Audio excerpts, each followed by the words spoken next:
E voltamos em definitivo, agora com a nossa tempestade mental, senhor Lucas. Voltamos. Hoje sem trilha, nós já tá... Hoje é uma trilha. Hoje é muito assunto, né, Matheus? Hoje tem bastante coisa pra gente falar. Tem que aproveitar como tá aqui. Tem. Hoje o nosso convidado mais que especial, que a gente já mandou aquela mensagem, conversou, ele de prontidão aceitou, o nosso padre Luciano. Uma boa noite, padre. Boa noite, Matheus. Boa noite, Léo, Lucas, Agatha, Cadinho. Todos vocês que nos acompanham também através da rede social, através da Rádio Pérola. É uma alegria muito grande poder estar aqui com vocês nessa noite, ainda mais conversando sobre ela, a Virgem Maria. E é isso aí. E para dar um contexto geral, né? A gente tá para completar 2 anos, certo, Matheus? Sim, completamos semana que vem. E aí fizemos um especial sobre a devoção a Maria e ao Santo Terço, né? E semana passada a gente falou da devoção e um pouquinho da história do terço. E hoje a gente vai falar dos mistérios, dos 20 mistérios do Rosário. Porque às vezes nós rezamos, mas não sabemos muito. Muitas vezes, eu não sei, eu não conheço essa parte aqui, eu rezo, mas nunca pesquisei, eu não sei. Então hoje a gente vai saber de onde que veio, qual passagem bíblica, a gente vai aprofundar um pouquinho sobre os 20 mistérios. Muito bem, já sou eu? Sim, senhor, pode mandar, vai lá. Então, primeiramente, vocês já falaram nesses últimos dias aí sobre a devoção à Nossa Senhora, vocês já iniciaram tudo isso. E a devoção do Santo Terço já começa aí também, né? Lá, alguém pega aí, Lucas 1:48, fazendo um favor. Qualquer uma. Eu ia trazer a Ave Maria, mas eu falei, eu vou levar essa daqui mesmo. Pra gente ver o que tá escrito lá. Lucas 1:48.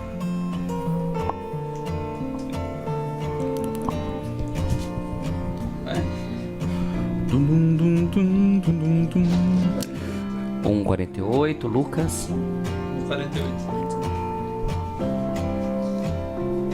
Porque olhou para a sua pobre serva, por isso desce agora, desde agora.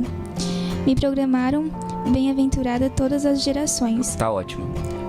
Todas as gerações me chamarão de bem-aventurada. Então, todas as gerações, desde o anjo até o fim do mundo, todo mundo vai proclamá-la bem-aventurada. Isso está lá em Lucas 1:48.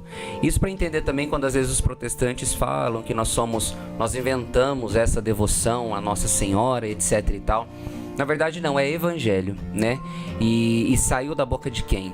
Dela, né? Então, tipo, é para dizer sim, eu vou dizer sim. Então, a partir desse sim, todo mundo tem que vai viver essa grande verdade que eu estou assumindo agora, né? E lá no Catecismo da Igreja, no 971, vai pegando aí, Lucas, fazendo um favor.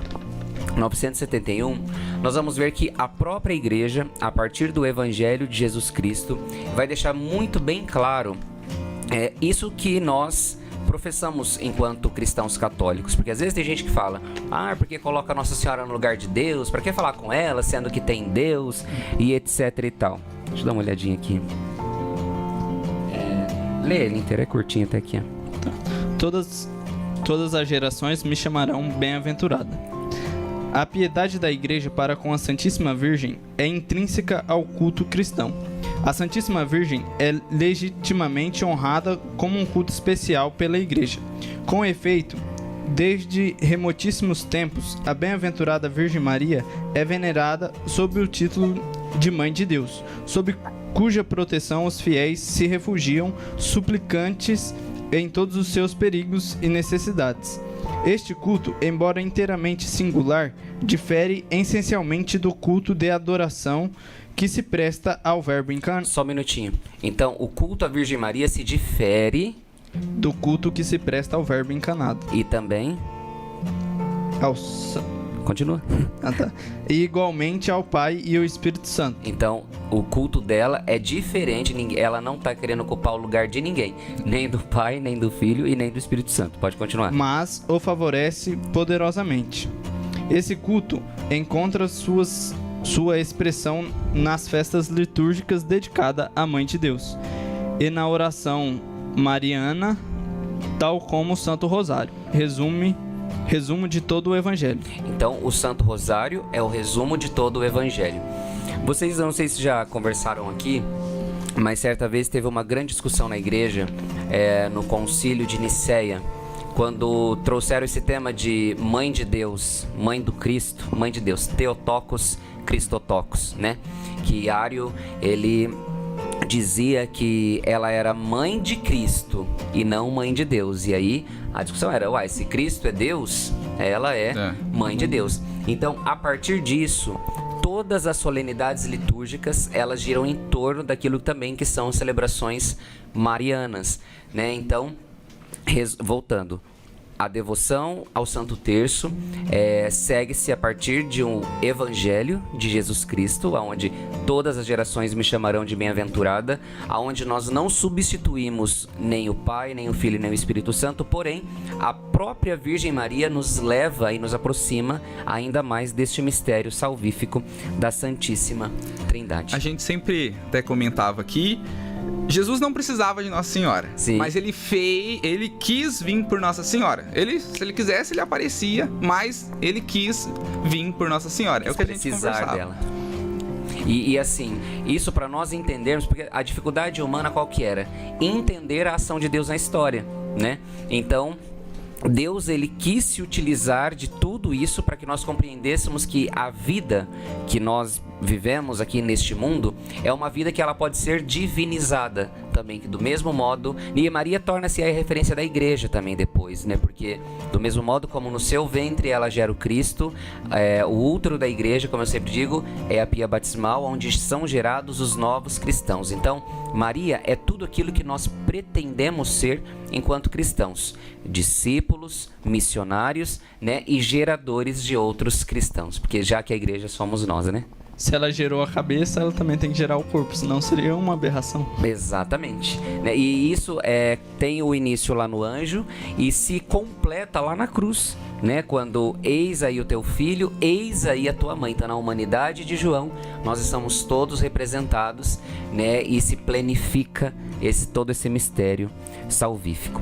E aí, olhando para o Santo Terço, a gente entende, é uma curiosidade, né, que apesar de ser lá as Ave Marias, etc e tal, é uma oração cristológica, né, porque a cada mistério ali nós contemplamos os mistérios da redenção de nosso Senhor Jesus Cristo, ou seja, Cristo é o centro do mistério, o Cristo é o centro do Santo Rosário, né, a partir dele que tudo ali acontece.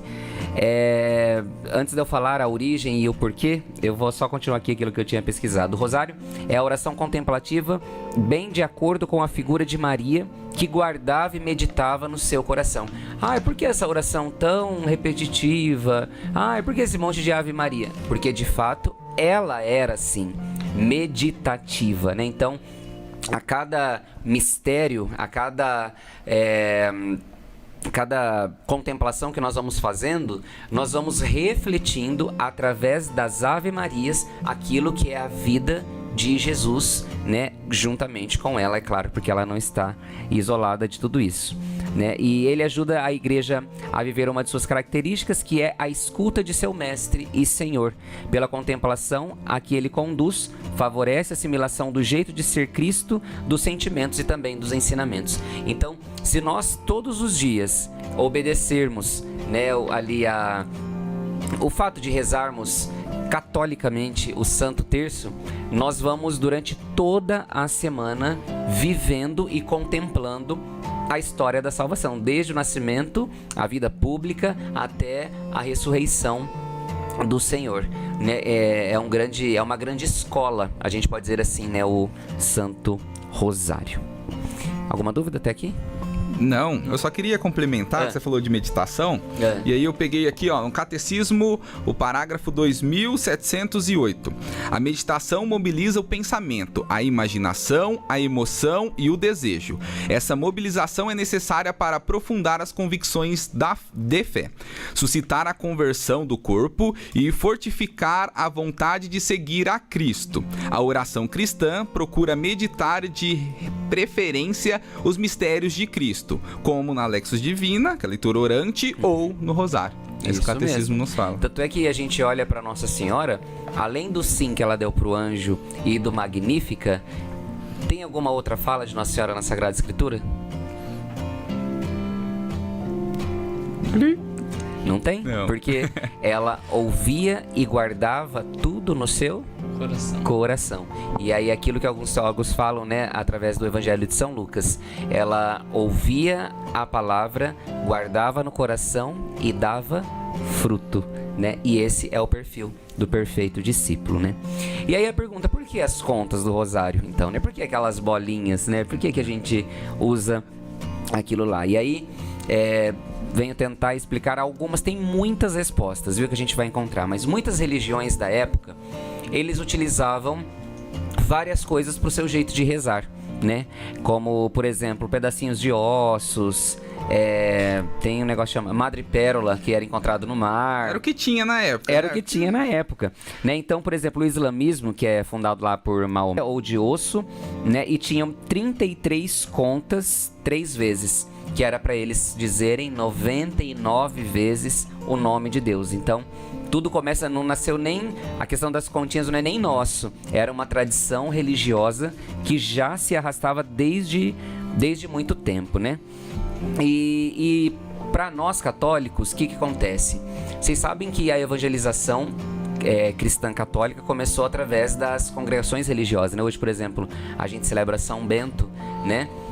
E São Bento, o fundador da Ordem dos Beneditinos, eles lá na vida monacal que eles tinham com o lema Ora et Labora, oração e serviço, acabava que tinha dias que alguns monges não conseguiam viver a liturgia das horas, rezar a liturgia das horas, né? Então, eles ficavam em débito com a sua oração ali.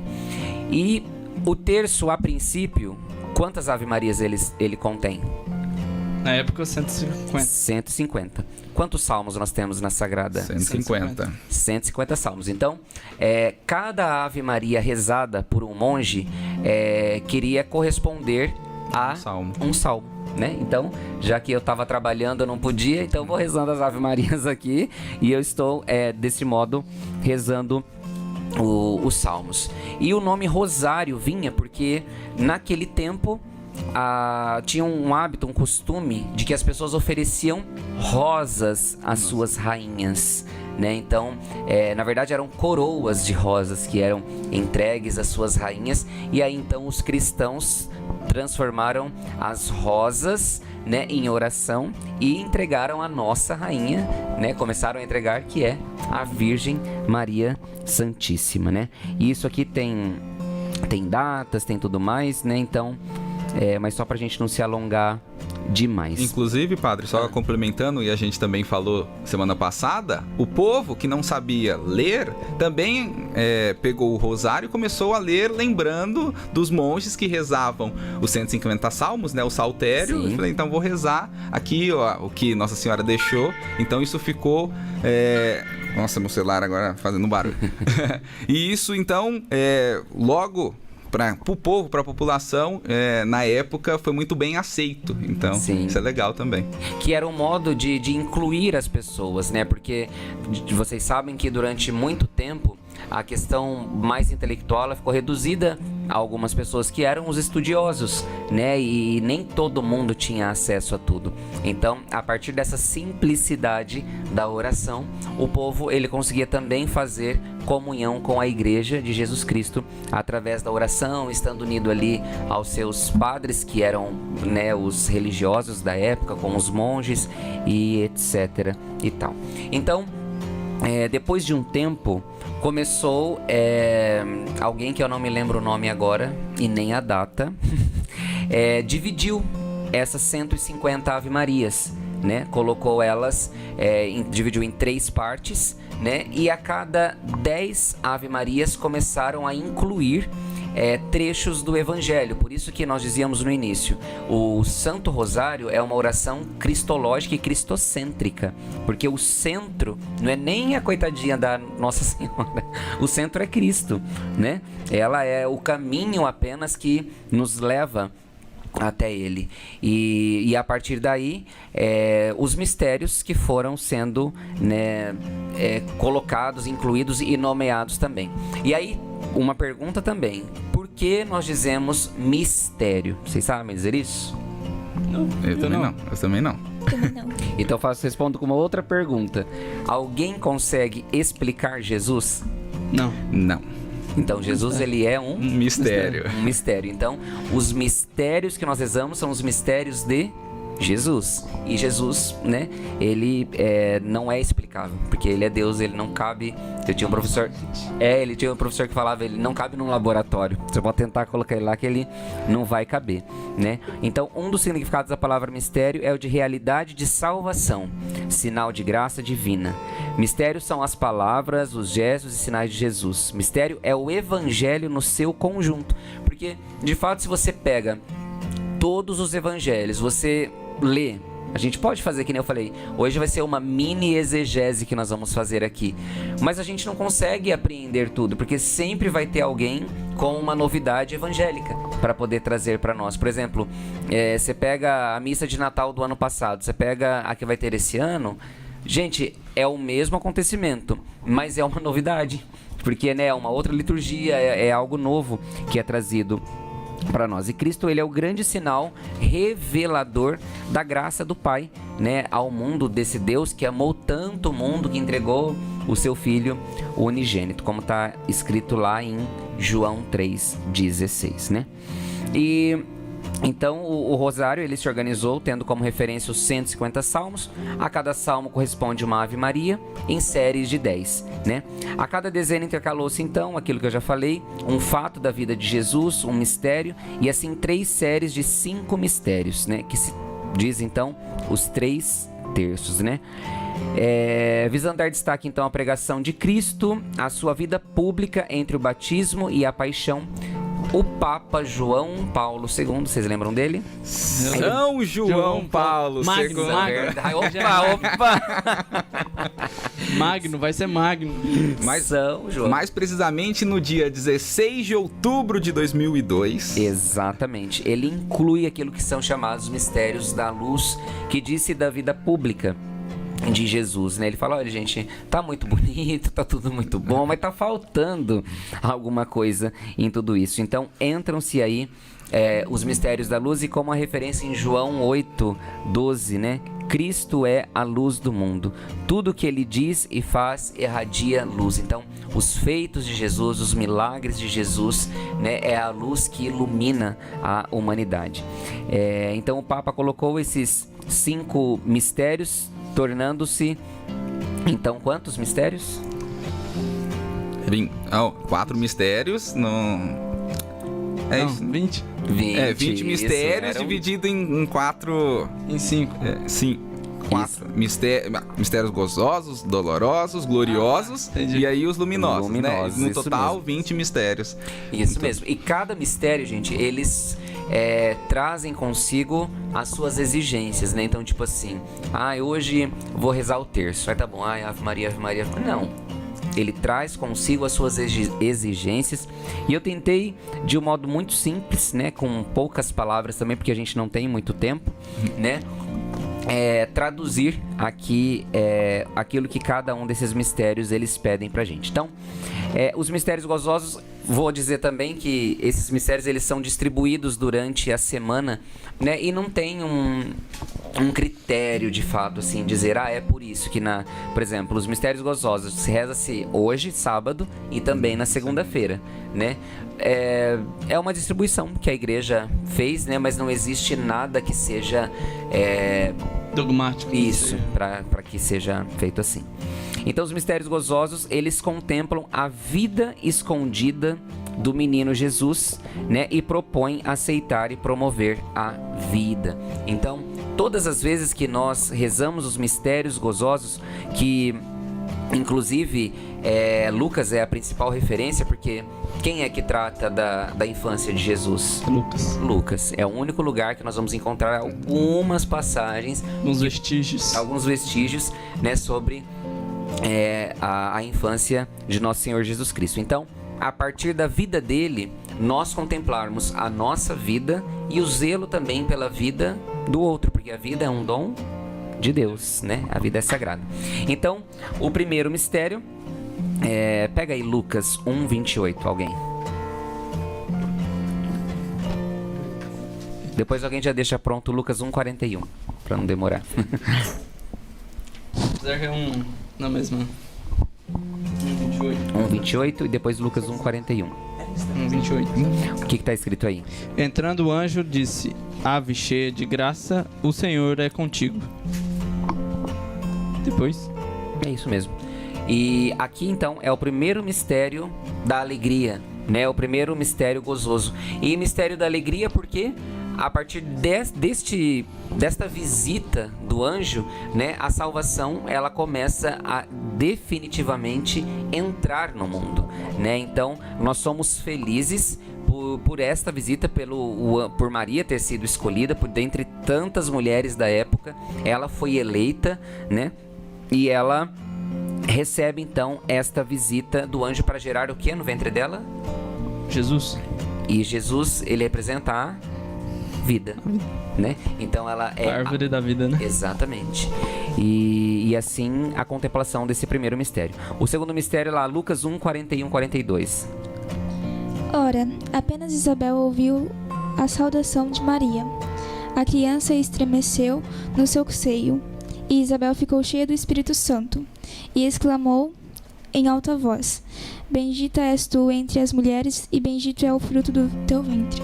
Amém. Vocês percebem que nós estamos fazendo a oração da Ave Maria, né? Já, contemplando a primeira parte. Né, esses mistérios. Acho que vocês falaram disso. Sim, falamos nesses dias. Saudação angélica. Exatamente, para a gente entender também que a Ave Maria, a oração da Ave Maria não é uma invenção. A oração da Ave Maria é evangelho. E aqui a gente vê o aspecto da Maria missionária, né? Porque ela já estava grávida, o anjo visitou ela, então o Espírito Santo já agiu, falou sim, tá com ela, né? E ela poderia muito bem, né? Ai, tô de dieta. Recusar. Ai, gente, não posso fazer muita coisa. Não. Tô carregando o Messias, o Rei dos Reis. Gente, me carreguem. Não, ela fez ao contrário. Ela foi lá na casa da prima dela, que quem era Isabel? Uma idosa que aguardava uma promessa. Qual que era a promessa para Isabel? Que geraria o... Precursor. Isso mesmo. Então, João Batista. tanto é que a Sagrada Escritura, algumas traduções vão dizer que ela foi a casa de Zacarias, né? Porque Isabel, ela é o instrumento utilizado, né? Mas ela não é de fato a referência ali naquele momento. Então, o que Maria vai fazer lá na casa dela? Vai ajudá-la a preservar a sua vida e a vida também que ela traz no seu ventre, né? E o encontro é aquilo que nós já sabemos, né? O menino, ele é reconhecido pelo outro menino que está na barriga da sua mãe também, tanto é que se estremece lá. E aí a oração de Santa Isabel: você é bendita entre todas as mulheres. Quando você chegou, o menino, ele pulou de alegria aqui no meu O ventre. pessoal da renovação fala que ali foi o primeiro grupo de oração. Pode ser. Uma vez eu fui pesquisar no Google, a distância, se não me engano, dava 250 quilômetros de Belém a cidade de Isabel. O que ela andou até chegar para visitar. Sem estrada. E é exatamente isso. Tanto é que naquele tempo não tinham veículos como é hoje, né? Foi caminhando mesmo, né? E aí a gente vê de fato a disponibilidade de Maria de colocar-se a serviço, né? Como eu disse, ela foi lá para cuidar de Isabel, porque uma mulher idosa, grávida, para fazer o serviço da casa já era difícil, idosa. Imagina grávida, né? Então, essa visita de Nossa Senhora é de fato uma missão, né? De colocar-se à disposição do outro e em favor da vida. E aí, Lucas 2:7. Depois alguém pega Lucas 2:22-28. E deu à luz seu filho primogênito, e envolvendo-o em faixas, reclinou num presépio, porque não havia lugar para eles na hospedaria. Exatamente. E aí a gente vê a chegada do Messias, né, neste mundo, que foi uma situação muito conturbada também. Para o menino poder nascer, né, não tinha lugar disponível por ali, nenhuma hospedaria estava disponível, e eles vão lá entre os animais e Deus se faz gente no meio do nada, né? No meio do simples, né? Então, até então, coxo, né? Num coxo, de fato, onde os animais comiam, né? E isso pra gente tem um significado muito grande, né? Porque ele, sendo Deus, veio ao mundo dessa forma. Por que às vezes nós, tão humanos, tão miseráveis, né? Nós fazemos exigências tão ridículas, vamos dizer assim, para que nós possamos fazer qualquer coisa. Por exemplo, para eu poder viver o meu ministério na igreja, eu preciso que seja assim, assim, assado. Eu preciso disso, ou daquilo outro. Jesus, para chegar a esse mundo, ele só quis ali um montinho de palha, né? Eu preciso de tal marca. Exato, entendeu? Então, ele já nasce ensinando, desprovido de tudo. Não tinha enxoval pra ele, não tinha roupinha preparada, não tinha coeiro, não tinha nada dessas coisas, né? Era simplesmente ali a simplicidade do lugar, a mãe e o pai. Ele, daqui a pouco a gente, né, vai ver aí no decorrer, já nasce jurado de morte, né? Porque o rei que não queria que ninguém ocupasse o lugar dele, a cadeira dele, e o decreto daqui a pouco é que matem todas as crianças. Então nisso, Maria e José, eles já estão ali, mas com o coração aflito, né? Mas também confiantes no Deus que confiou a eles essa missão. Depois, o próximo mistério que está em Lucas 2, 22, 28, tá aí pronto? Concluídos os dias de purificação, segundo a lei de Moisés, levaram-no a Jerusalém para o apresentar ao Senhor, conforme o que já estava escrito na lei do Senhor. Todo primogênito do sexo masculino será consagrado ao Senhor, e para oferecerem um sacrifício prescrito pela lei do Senhor, um par de rolas ou 2 pombinhos. Ora, havia em Jerusalém um homem chamado Simeão. Esse homem justo e piedoso esperava a consolação de Isabel. Desculpa, gente. E o Espírito Santo estava nele. Fora-lhe revelado pelo Espírito Santo que não morreria sem primeiro ver Jesus Cristo, Senhor. Impedido pelo Espírito Santo, foi ao templo e, tendo os pais apresentado ao menino Jesus para cumprirem a respeito dele os preceitos da lei, tomou-o em seus braços e levou a Deus nestes termos.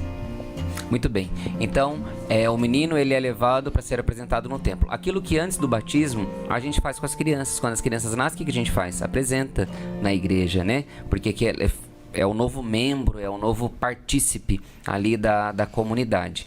Porém, naquele tempo, né, Simeão, ele estava esperando a salvação chegar no mundo, né? Tanto é que na liturgia das horas, né, na oração da noite, a gente faz a oração, né, de Simeão. Deixai agora vosso servo ir em paz, pois meus olhos contemplaram a vossa salvação, que manifestaste ante a face das nações, né? Uma luz que brilhará para os gentios e para a glória de Israel, o teu povo. Então, esta promessa se cumpre em Jesus. Então, a partir daquele momento, aquilo que era esperado, o da vidida, o Messias, a luz do mundo, acontece. E vocês percebem, Maria, ela foi obediente em tudo. Porque ela podia falar assim, gente, não vou apresentar nada. Eu tô com Deus no meu braço. Eu vou fazer... Não, mas ela fez tudo direitinho. Tem que apresentar. Nós vamos lá levar o menino no templo para ser apresentado. Então, nós estamos no quarto mistério da alegria ainda, dos gozosos, né? E só aqui a gente percebe que o centro das atenções é Jesus, né? Sempre Jesus, tudo é voltado para ele. O anjo anuncia que ela vai ficar grávida de Jesus. Quando ela chega para visitar Isabel, o menino estremece por causa de quem? Por causa de Jesus que está na barriga, e esse menino nasce e aí é apresentado no templo. E aí o reencontro de Jesus no templo entre os doutores da lei, que está lá em Lucas 2,46, vai dizer, tá separadinho já ou não? Tá aqui. Vai. Já pego aqui. 3 dias depois, o acharam no templo, sentado no meio dos doutores, ouvindo-os e interrogando-os. Continua? Pode continuar. Todos os que o ouviam estavam maravilhados da sabedoria de suas respostas. Pronto, isso era o suficiente. É o suficiente. Então, tipo assim, Jesus, ele já era entendedor da sua missão desde sempre, né? Porque eu sempre, quando celebro o Natal, eu falo, né? Lá no nascimento dele, o que os reis levaram? Ouro, mirra e incenso. Incenso, que significava toda a missão de Jesus. Ouro porque era rei, né? Incenso porque a adoração dele levaria a oração daquela gente ao céu, e mirra porque significava a morte, que ele ia morrer. Então, aos 12 anos ali, ele está lá junto dos doutores, ele está conversando com as pessoas e ele está cuidando das coisas que são dele mesmo, né? Ele fala que as coisas do Pai, mas tudo aquilo que é do Pai é dele, e tudo aquilo que é dele também é do Pai. Eu acredito que nesses mistérios da alegria não temos muita dificuldade, né, para compreendermos, porque é mais o anúncio da salvação do mundo, e a partir dali é que vem todo o restante da história da salvação. Vocês têm alguma dúvida com relação? Nope. Não? Finalizamos aqui os mistérios gozosos. Isso. Chamamos os 5. E aí vamos então para os mistérios luminosos, que foram aqueles, né, propostos por São João Paulo II quando, Mateus? 2002. Em 2002, vou falar, pegar precisamente 16 aqui de a outubro de data. 2002. Aí, ó, decorando aqui. Olha! Aí sim, hein? Muito bem, os mistérios da luz. E os mistérios da luz ressaltam o anúncio do reino de Cristo e exortam a viver as bem-aventuranças, né? Então, a proposta é de que aqueles que rezam esse mistério tenham em si aí o desejo de ser bem-aventurados, né? De nós não, a partir do Jesus da manjedoura, a gente não ficar procurando os privilégios, né? Mas a gente querer ser bem-aventurados. Vocês sabem que, olhando para a Sagrada Escritura, os bem-aventurados são os que mais, penam, né? São os que mais sofrem, e com Jesus não foi diferente. Então, o primeiro mistério, o batismo de Jesus no Jordão, né? E aqui, enquanto Cristo desce a água do rio, como inocente, ele se faz pecado por nós. Cristo precisava ser batizado? De jeito Não. nenhum. De jeito nenhum, né? Então, mas ele, por causa de nós, ele faz, porque ele seria a referência a partir daquele momento, né? A religião, os costumes, a ética e a moral, a partir daquele momento, tinham um novo sentido e um novo significado, que era o Cristo. Então, ele fazia para que as pessoas pudessem repetir depois tudo isso, né? Então, lá em 2 Coríntios vai dizer: o céu abre-se e a voz do Pai proclama o Filho dileto, como também em Mateus 3,17. Ao mesmo tempo em que o Espírito vem sobre ele para investi-lo na missão que o espera. Ou seja, Jesus, para viver a sua vida pública, ali para realizar todos os milagres que ele realiza, ele também obedeceu aquilo que era a proposta do Pai. Veio antes o precursor, veio antes o Messias, anunciou, abaixou as colinas, endireitou as estradas, né? E pregou um batismo de conversão. E qual que era a fala de João? Que depois dele vinha alguém que batizaria com Espírito, com fogo. E isso era meio confuso na cabeça das pessoas, porque falou, você batiza com água, o outro batiza com fogo, a água apaga o fogo.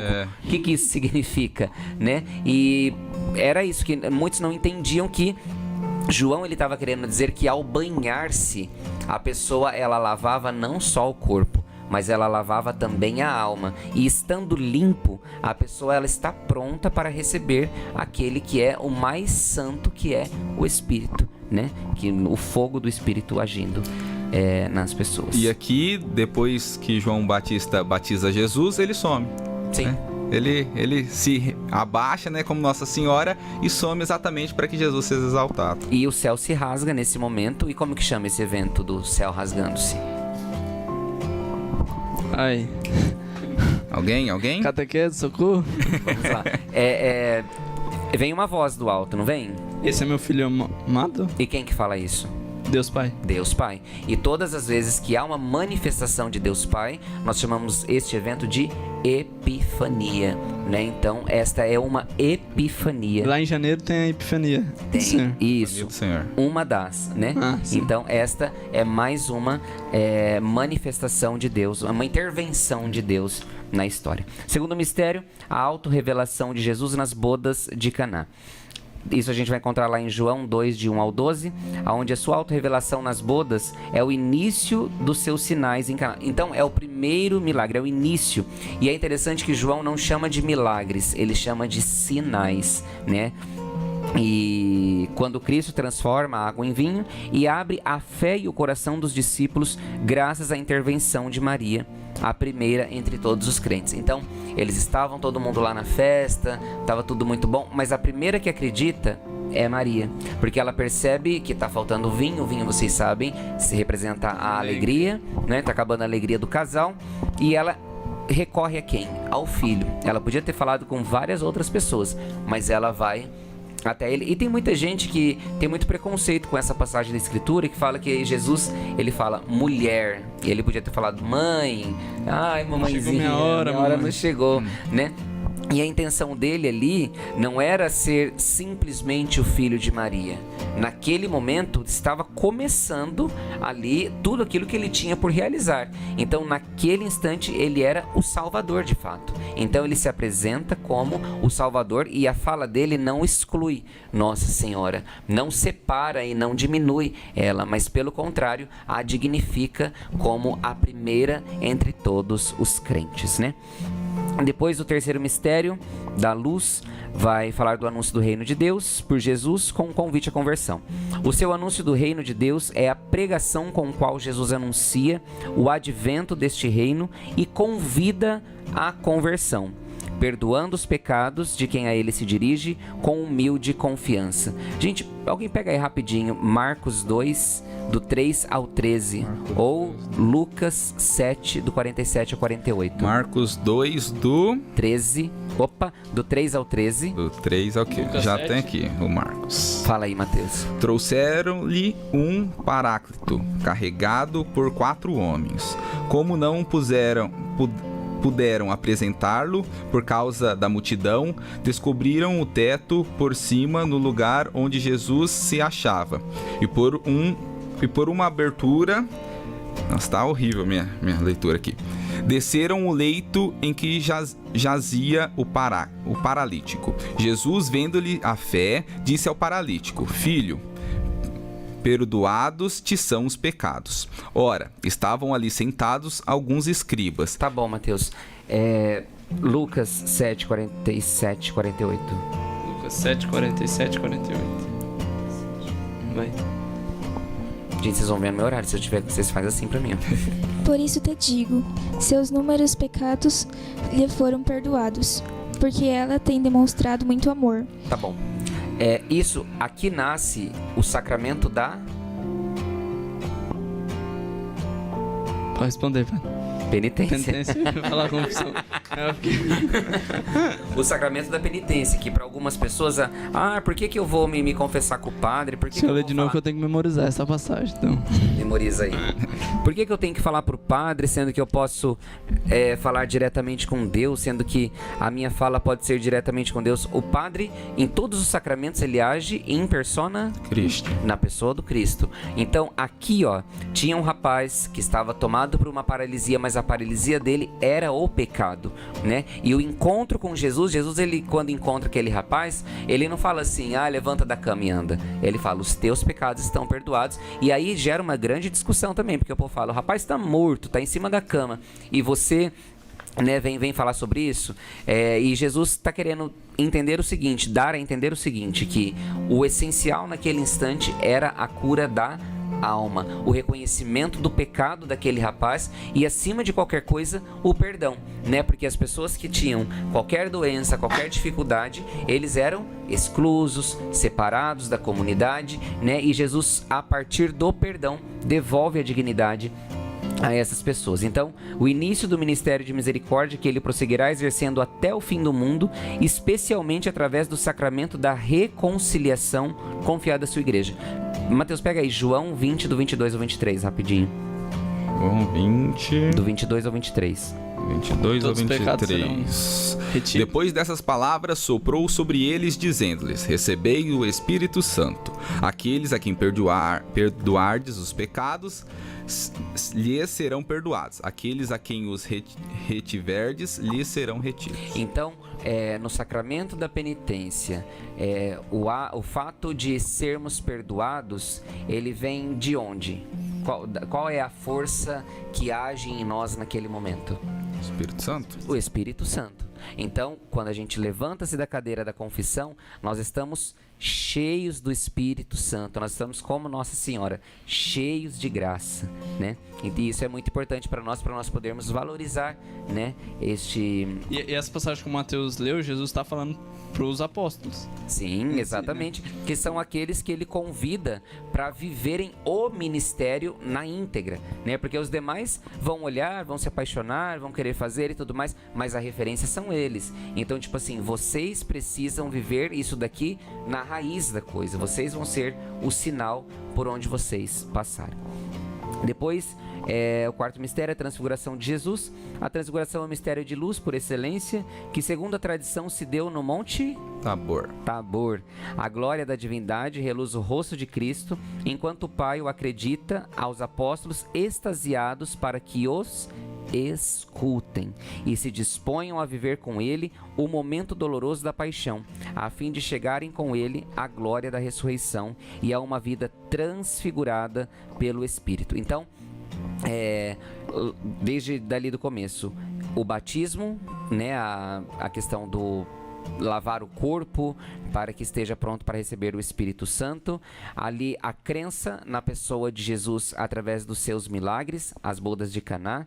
Depois disso, a conversão dos pecados a partir da aceitação do Espírito Santo naquele corpo que foi lavado e a alma também que foi lavada, né? Para então transfigurar-se, mudar-se de feição por completo. Para seguir Jesus, precisamos viver a experiência de transfigurarmos cotidianamente. Todos os dias é o momento de nós transfigurarmos e a gente chega ao alimento de tudo isso, à fortaleza de tudo isso, à plenitude de tudo isso, que é a instituição da Eucaristia, a expressão sacramental do mistério pascal, né?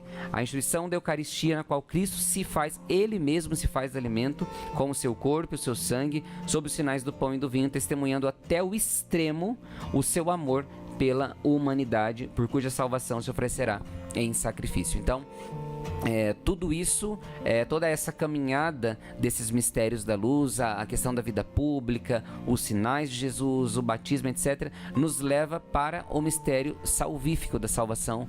O mistério salvífico já é da salvação, padre. O mistério salvífico da humanidade, que é vida, morte e ressurreição de nosso Senhor Jesus Cristo, que se plenifica ali na Santíssima Eucaristia. Mistérios da luz, alguma dúvida?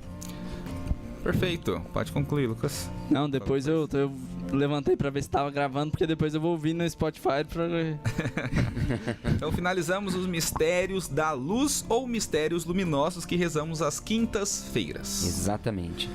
Mistérios dolorosos que a gente reza quando, Mateus? Terças e sextas-feiras. E os mistérios dolorosos, eles apresentam Cristo crucificado, os mistérios da dor, né? E eles exigem que nos inclinemos como sirineus sobre o ser humano que sofre, né? Então, a partir da dor do Cristo, nós contemplamos a dor do próximo, a dor dos nossos irmãos. Tanto é que tem uma frasezinha clichê que a gente vê muito no Facebook, quando a dor do outro não te incomoda, o doente é assim mesmo. Você. Quando a dor do outro não nos incomoda, os doentes somos nós mesmos, né? E é isso que os mistérios da dor, eles vêm dizer para nós. Então, o primeiro mistério é a agonia de Jesus lá no Horto das Oliveiras, né? Quando Jesus, lá no Monte das Oliveiras, de joelhos, começou a orar: Pai, se quiseres, afasta de mim este cálice. Tem gente que fala que essa é uma frase covarde de Jesus, né? Mas não é. É uma frase de confiança. Jesus mais uma vez está querendo dizer aqui que seja feita a tua vontade, né? Contudo, não seja feita a minha, mas a tua. Entretanto, em agonia, Jesus orava com mais insistência. Seu suor tornou-se como gotas de sangue que caíam ao chão. Isso a gente vai encontrar lá em Lucas 22, do 39 ao 45. onde a gente vê Jesus que está ali tomado por esta agonia interna, né? Está prestes a entregar-se. Ele sabia tudo o que ia acontecer, né? Ele sabia o que as pessoas iam fazer com ele, o que iam falar, etc e tal, mas mais uma vez ele confia, ele recorre ao Pai, a sua missão. Podia ser autossuficiente e dizer, vocês vêm aqui logo e não sei o que, mas ele não, ele recorre ao Pai, a quem ele pede proteção. Até daqui a pouco a gente vai compreender aqui, quando a gente chegar na ressurreição do Senhor, entendendo que Jesus, ele não se ressuscita, Jesus, ele é ressuscitado, e quem ressuscita Jesus é o Espírito Santo, né? Ele é ressuscitado pela força do Espírito. Então, o segundo mistério da dor vai falar da flagelação de Jesus, aonde Pilatos pergunta: que quereis que eu faça com o rei dos judeus? E eles gritam: crucifica-o, crucifica-o. Isso me lembra as gravações, viu? Então Pilatos, querendo satisfazer a multidão, solta o bandido. Como é o nome do bandido? Barrabás. Solte Barrabás. E aí manda açoitar Jesus então. Então aquela mesma gente lá do domingo de Ramos, Hosana, rei dos judeus, rei dos judeus. Na hora do vamos ver, não, mata esse homem. Pode soltar Barrabás, porque esse homem tá se achando muito, né? Tá se achando muito aqui na região, né? Então Jesus, ele é flagelado, ele apanha muito. O filme do Mel Gibson tenta exprimir isso de uma forma muito real, e é praticamente aquilo, eu acredito, né? E Jesus então vai seguindo o seu caminho ao Calvário. Depois, o terceiro mistério, a coroação de espinhos, né? Os soldados do governador tiraram a roupa de Jesus e o vestiram com um manto vermelho. Depois trançaram uma coroa de espinhos e puseram na sua cabeça, e uma vara na mão direita. Gente, é interessante a gente dizer que aquela toalhinha lá em Jesus não existe. Aquele paninho que tem lá na frente, tem no crucifixo perto do sacrário. Exato, aquilo não existe. Aqui tiraram toda a roupa dele e colocaram só o manto. Ele estava nu. Ele estava nu, porque a intenção era fazer o quê? Fazer ele passar vergonha. Na França, eu esqueci a catedral que tem a imagem dele, assim, mais perto em si. Aí geralmente as pessoas olham e olham pro chão com vergonha. Aí no chão tá escrito, tu tem vergonha de mim? Olha. Dele crucificado nu. Entende? Olha, até me arrepia só de ouvir. E de fato é isso, né? Eles queriam expô-lo ao ridículo, não bastando a surra que ele estava levando, o sofrimento que ele estava passando ali naquele momento, eles queriam ridicularizar mesmo, né? Então, a única veste de Jesus naquele momento ali é a coroa e o manto, né? E aí no quarto mistério, a subida dolorosa para o Calvário, né? Pilatos entregou Jesus para ser crucificado e eles levaram, né? Jesus, carregando ele mesmo a cruz, saiu para o lugar chamado Caveira, em hebraico Gólgota, que está lá em João 19, do 16 ao 17, né? E durante esse caminho, vocês sabem tudo aquilo que acontece com Jesus. Ele cai, né? Tem as mulheres piedosas que choram. A via sacra, né? A via sacra toda, isso mesmo, a via dolorosa, né? Que é a via da dor de Jesus.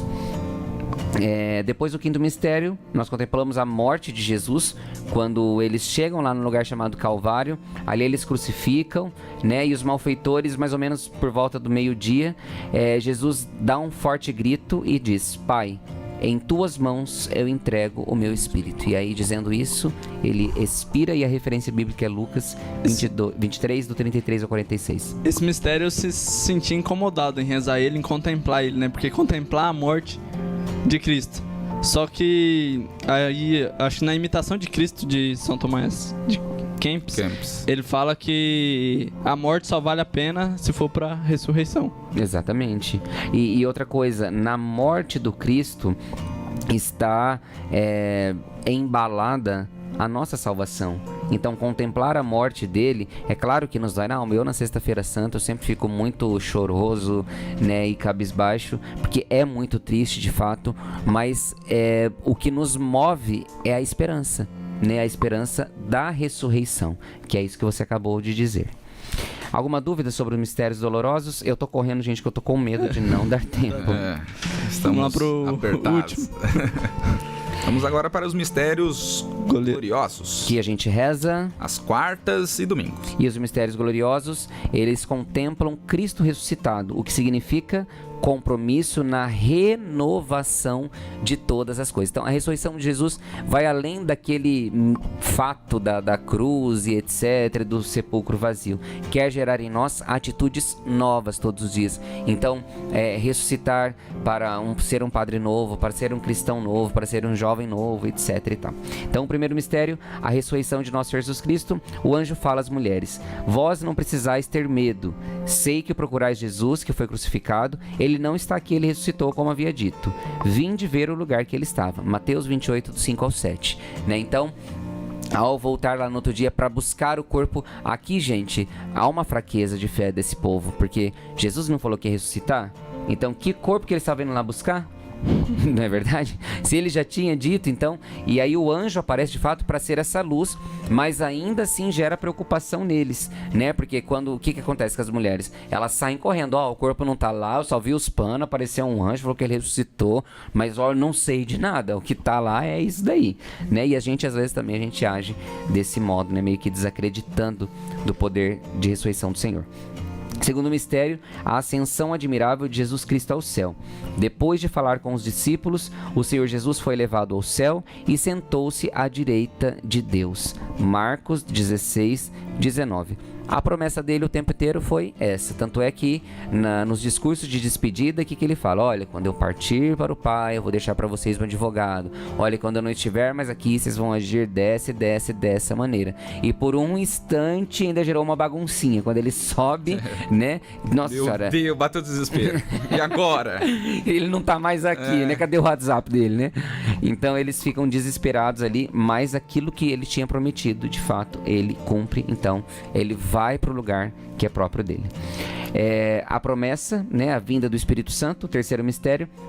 Quando chegou o dia de Pentecostes, os discípulos estavam todos reunidos no mesmo lugar e todos ficaram repletos do Espírito Santo e começaram a falar em outras línguas, conforme o Espírito lhes concedia expressar-se. Atos 2, do 1 ao 4. Então aqui, né, algumas pessoas falam o aniversário da Igreja Católica, porque a descida do Espírito Santo, a vida que é dada à Igreja, e mais uma vez o cumprimento da promessa, porque ele falou: eu vou, mas eu mando para vocês o advogado, né? Então aquilo que ele tinha prometido se cumpre. Maria estava presente, porque do jeitinho que ele falou que era para esperar, ela ficou preparando a comida lá no cenáculo, com certeza no andar de baixo, fazendo a comida ali, os discípulos no andar de cima, né?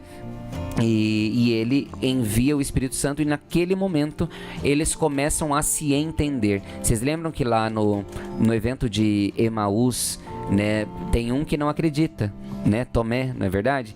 Eu preciso colocar o dedo. Então há uma divergência de pensamento. Neste evento aqui da descida do Espírito Santo, eles estão na mesma sintonia. Então um fala, o outro entende, um diz, o outro compreende, né, e a graça age no meio dos discípulos.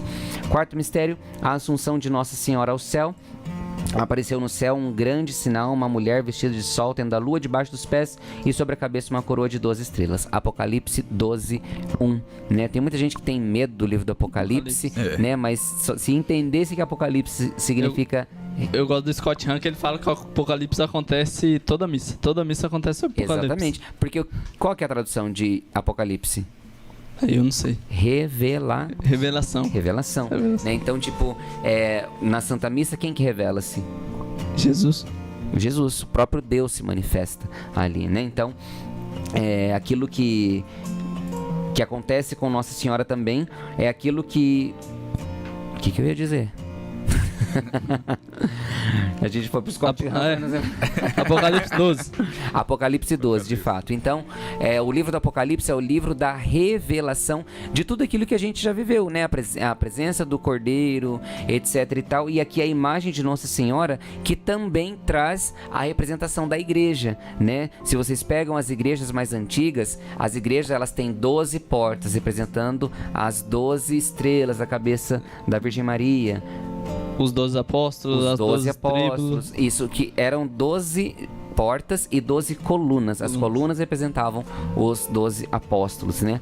Então, aqui A subida de Nossa Senhora também, de corpo e de alma, é a única que sobe direto. Nenhum outro ser humano, né, mas tem esse privilégio. Acho que é bom falar Assunta porque por causa de Jesus Cristo. Jesus Cristo ascendeu ao céu por si próprio, né? Porque Sim. ele é Deus. Maria foi assunta ao céu por causa do Cristo. Exatamente. Por causa da cooperação, né? Isso. E o quinto mistério é a coroação de Nossa Senhora ao céu.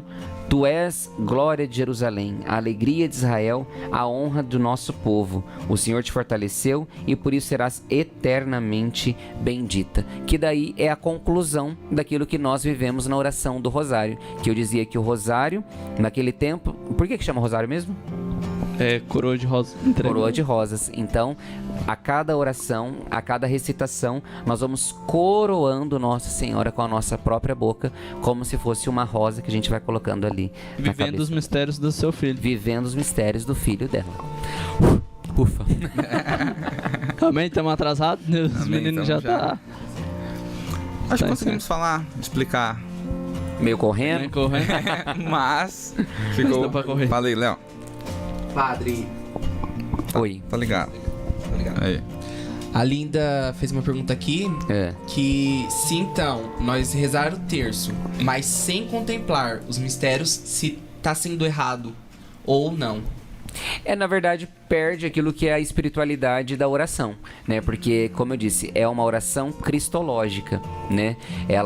O fato das Ave Marias traz a referência de Nossa Senhora, que é meditar, né? Então, se a gente tira Cristo da história, fica meio que pela metade. É, né? incompleto.